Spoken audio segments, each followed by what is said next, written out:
The Springboks 2025 season kicks off this coming Saturday. The Boks face the Barbarians first up.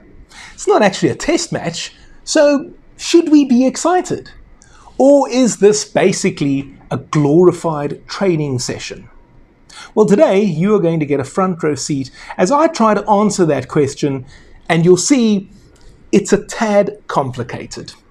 So firstly, who are the Barbarians? Well, their official name is actually the Barbarian Football Club. They are a British-based club that was formed in 1890. The idea behind it was to create an elite team. And they've often done that, featuring players from all over the world and then challenging the top international teams. But that wasn't always the case. It was in 1948 only, so that's 58 years after their founding, that the Wallabies were touring Great Britain and were hoping to return home via Canada. But the Australians ran out of money. So the home unions, that's England, Scotland, Wales and Ireland, asked the Barbarians to put together a side to play the touring Aussies in a charity match to raise the funds. I mean, in the pro era, the Australians have leached off of us and our TV money. Kicks it in behind, looking for Fassi. He is so quick. And back then, they leached off the British just so that they could go home via Canada. The nerve! Can you believe it? But anyway, whatever. The match proved to be so successful that the Barbarians began to play regularly against touring teams. They've also toured, and this will not be the first time that they visited South Africa, but it will be the first time they visit South Africa and play the Springboks. But perhaps their most famous moment came in 1973 against the All Blacks. Another quirk peculiar to the Barbarians is that each player wears the socks of his club or franchise team. So they're all in the famous black and white hoops with the black shorts. But each player will wear different socks. You'll notice that when we play them on Saturday. Keep an eye out for that. Now, their record is a bit hit and miss, but overall they've won more than they've lost, which is very impressive for what is effectively a composite side that has no consistency.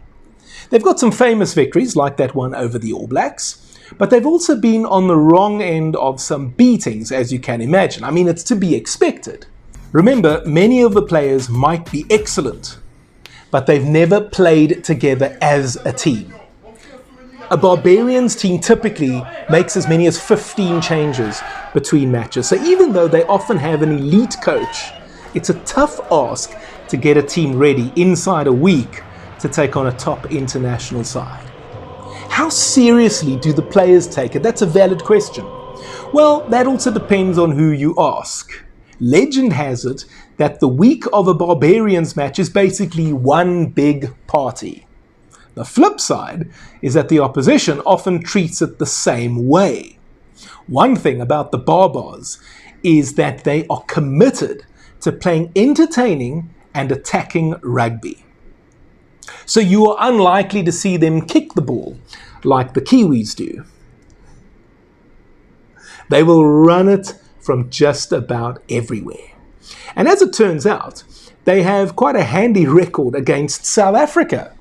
In fact, they are ahead on the head-to-head record. That's right. The Barbarians have beaten us 4 times, but we've only beaten them 3 times throughout history.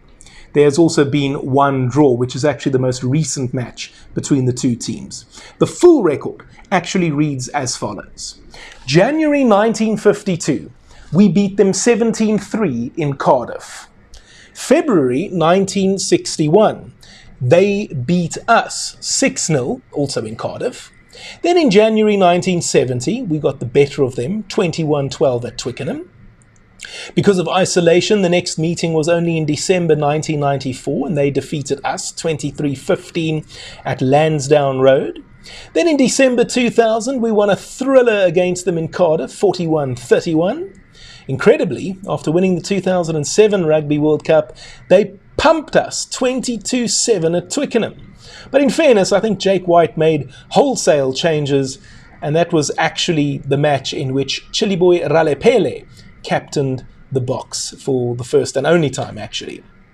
Just to give you an idea of what our side looked like that day. They beat us again in December 2010. This time the score was 26-20, also at Twickenham. And then most recently in November 2016, I mentioned this one, we drew 31-31 against them at Wembley in London. Now look, I fully expect us to win on Saturday and win comfortably. Most of those other matches came at the end of the season, the last match of a long tour. Coaches often made lots of changes. Players were often not fully committed. And I mean that mentally. Of course they go onto the field hoping to win. I don't believe any player ever goes onto the field not wanting to win. But sometimes the mind just isn't there. And when the mind isn't there, the body often follows suit. Taking nothing away from the BaaBaas. A win is a win. But I just think that this is the first match of the season, and if you compare to the last match of the season, it's a massive difference. And Dr. Rassie Erasmus has big plans for what is going to be a big year for the Springboks. We face the All Blacks in New Zealand twice. We take on Ireland and France on the road in November on our end-of-year tour. And there is a lot of places, or there are a lot of places up for grabs. Doc has got a 45-man squad to work with for this Barbarians game. The 2 Italy tests and the one-off against Georgia. And I can promise you, anyone who doesn't pull his weight in these matches, including the Barbarians fixture, will be dropped like a hot potato. And so while in true BaaBaas spirit, the visitors will be coming for a big party, the hosts are taking this very seriously. That said, this Barbarians team will be coached by Robbie Deans, and they will feature top players like Sam Cane, the All Blacks captain, who was sent off in disgrace in the last Rugby World Cup final against the Springboks.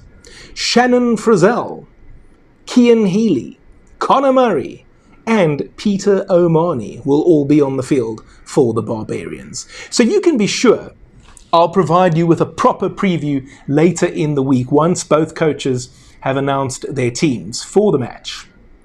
But my early feeling is that the Boks will win, and it should be fairly comfortable. Something like 40-21 is what I'm thinking. But let's see.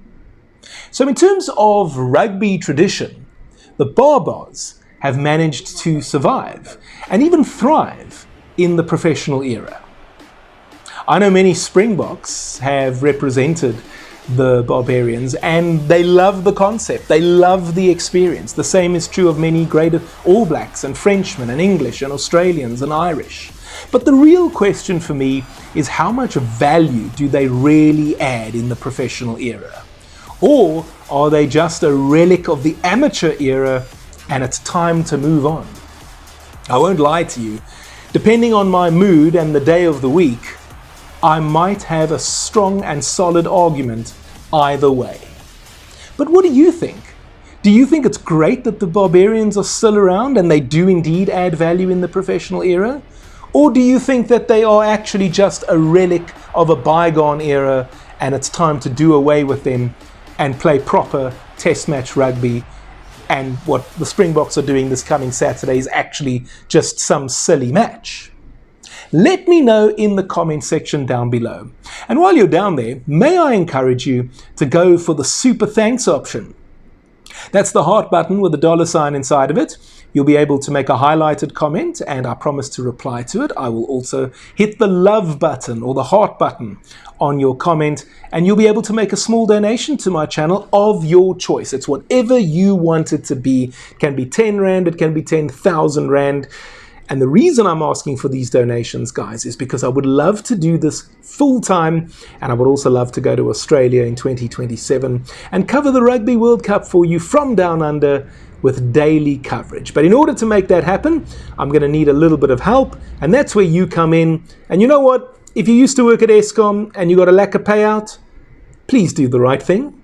And if you'd like to get even more videos from this channel, why not check this one out over here? It's Dr. Rassie Rasmus's most recent press conference where he talks about the upcoming Springbok Test rugby season.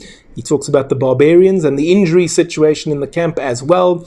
It's chock-a-block full of great tidbits and information. And then I've asked YouTube to just recommend any other video that it thinks will be good for you.